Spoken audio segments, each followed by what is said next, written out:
Youngsters who are actually watching, what would you like to give as an advice or kind of like a proof for God, I would say? Because there are many types of arguments that can be made. The challenge, however, is that we sometimes look for the easiest, simplest one that can, one size fits all kind of thing. If you were to pick one of them and you were to say, if you know this and if you've mastered this and if you understood it, then inshallah you'll be able to give a good message to people who might be away from it, maybe kind of wake them up to the reality of who Allah is, and so kind of shake them up so that they understand that they have to die one day and face Allah subhanahu wa ta'ala. So what would you say is a good argument for that? Atheism for me is the equivalent, if not worse, than believing the earth is flat. It doesn't really have intellectual veracity at all. We've given it that platform because maybe we haven't really understood the psychological aspects of atheism or even the so-called intellectual aspects. But when we look at the book of Allah subhanahu wa ta'ala, the main question that Allah is really answering for us is not does God exist, but who's worthy of worship, or that Allah is worthy of worship. And this is very important to understand because it shifts the debate and the discussion. And we could unpack why that's the case, because I would argue that the idea of creative agency, the rububiyyah of Allah subhanahu wa ta'ala, is self-evidently true. And even in philosophy, if something is self-evidently true by default, the one who's opposing that claim has to provide the evidence, right? And there's so many other things we can unpack, and there's a chapter in my book on this issue. So I frame it that way so that people realize, oh, that's very interesting. And when you look at what an atheist is from an Islamic paradigm, you have different terms. For example, you have ilhad, you have the dahriya, which is like the philosophical naturalists of like the early period. But say ilhad coming from lahad, right? Lahad in the grave is like, you dig a hole and there is a little side pocket. That's the lahad, yeah? It's a deviation, godlessness. So a mulhid is someone who deviates. That's the first point. The second point, the Prophet ﷺ said in hadith in Sahih Muslim that every child is born in a state of fitrah. Yeah, there are scholarly discussions on this, but basically we have a fitrah that has an affinity, or it's driving itself towards the haqq, which is Allah is one, He's worthy of worship, He's worthy of extensive praise, He exists. So it's natural.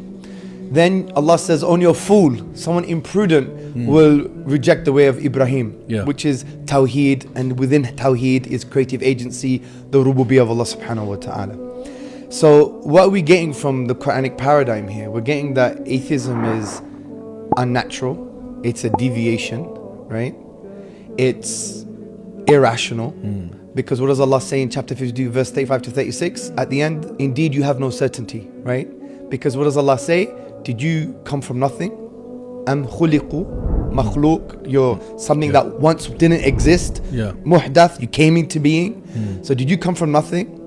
I know there is a scholarly discussion if it's from or via nothing, but it's same. At the end, the conclusion is the same. Did you come from nothing? Did you create yourself?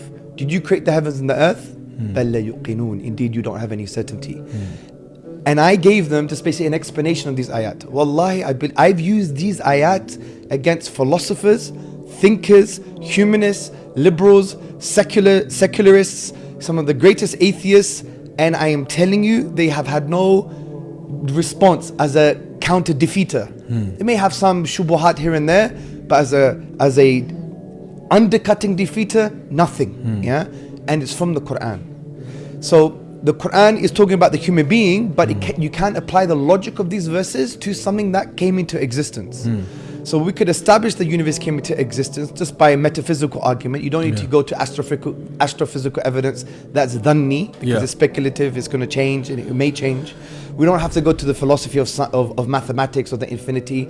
We could just talk about very basic things. So if you allow me, take this phone for example. If I said to you this phone is eternal, everyone would reject it. But why is the phone not eternal? Maybe I can claim you didn't see its beginning. You can't see its destruction. This phone is eternal. Well, the reason intuitively and rationally we believe this phone is not eternal is because why? It has limited physical qualities. It has a particular shape, size, volume, color, temperature, density, mass. Why is it this color, not another color? Why is it this shape and not another shape? Why is it this mass and not another mass, and so on and so forth? And that raises another question. Can things with limited physical qualities give rise to their own limitations? No. I didn't give rise to my own limitations. Therefore, there is something external to me that gave rise to those limitations, and therefore this thing is finite. So therefore, it had a beginning. So if you take this phone and expand it to the size of the universe, same conclusion. Because fundamentally it's made of the same stuff. Yeah. Whether you call it strings or quarks or whatever, irrelevant. Limited physical qualities. So it's finite. If it's finite, then you could universalize the logic of these ayat. Did the thing that is makhluk, that came into existence, that's finite, did it come from nothing? Did it create itself? Was it created by something else created? Because why? What does the ayah say? Did you, the human being, the thing that is makhluk, create the heavens and the earth, which is makhluk? Yeah? So ultimately, is that an explanation?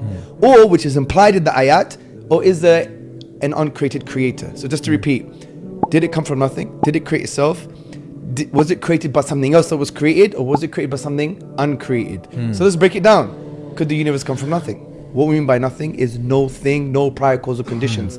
We're not talking about the theological nothing, kun fayakun. That's different. That means Allah didn't have anything prior when He actually created the first creative thing, the first creation.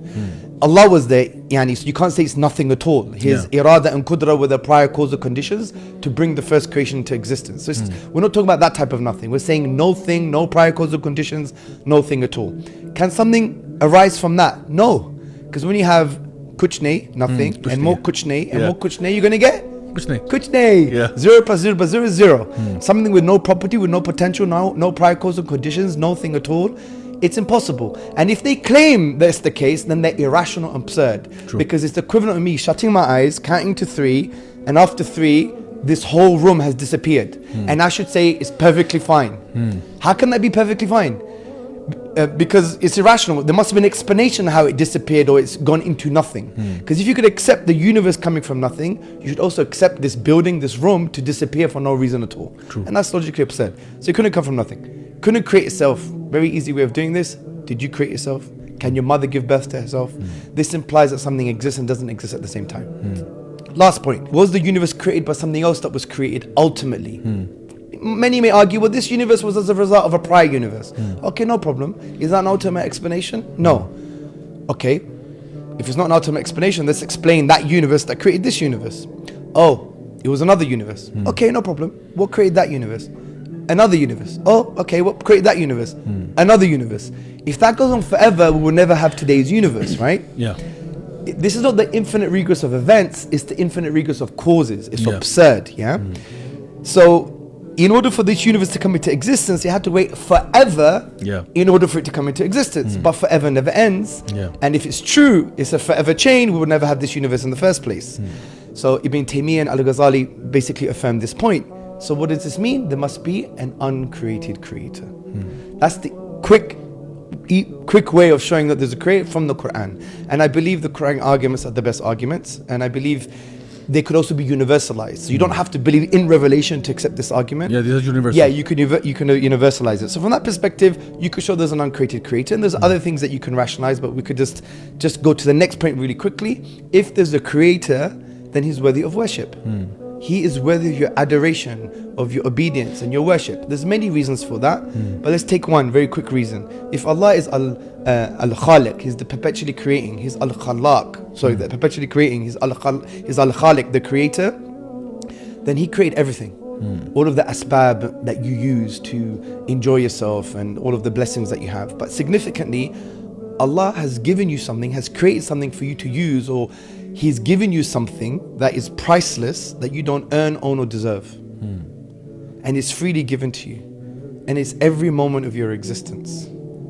If I said you had 10 minutes left to live, but in order to have another 10 days, you have to give me all of your wealth, you would throw all of your wealth at me. Such is the priceless gift of life. But we don't earn life, own life, or deserve it. We can't even create a fly, as Allah says in the Quran. So from that perspective, if it's true that Allah gives us a priceless gift at every moment of our existence that we don't earn, own or deserve, how should it make us feel? Grateful. Grateful to Him, Allah. And gratitude is a key to worship. It is a form of worship, right? As we know in Kitab, Surah Al-Fatiha, the first, depends what opinion you follow, but the main verse, all perfect praise and gratitude belongs to the Lord of everything that exists. True. So, and how do you express your gratitude? Through worship. Acts of worship. How do you know what these acts of worship are? Following the Prophet sallallahu alaihi wasallam. So that's very quick nutshell. It was a powerful question, but I would use the Quranic argument. I would use the Quranic argument.